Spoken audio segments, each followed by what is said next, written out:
responde, meu amor. Não é preciso mais fugir de mim. Sim, sou eu e não estou fugindo de você. Eu queria somente saber como seria viver sem você. Eu queria somente saber como seria viver sem você. Até entendo que pense assim, mas não precisava se afastar de mim. Por mais que eu tente, não consigo descobrir o que foi que eu fiz pra você agir assim. Esse foi o único jeito que eu encontrei pra saber se você me ama, como eu sempre te amei. Então diz pra mim, o que é que vou fazer? Você sabe que não sou nada nessa vida sem você. Então diz pra mim, o que é que vou fazer? Você sabe que não sou nada nessa vida sem você. É mole, Fernando, ela acha que a culpa é minha.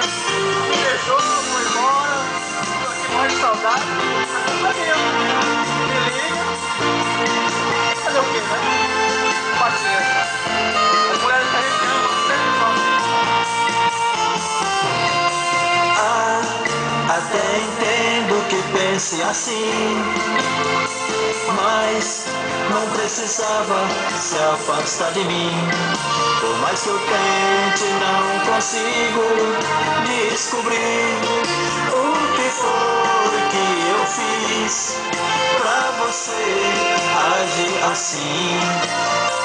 Esse foi o único jeito que eu encontrei pra saber se você me ama, como eu sempre te amei. Então diz pra mim, o que é que vou fazer? Você sabe que não sou nada nessa vida sem você. Então diz pra mim, o que é que vou fazer? Você sabe que não sou nada nessa vida sem você.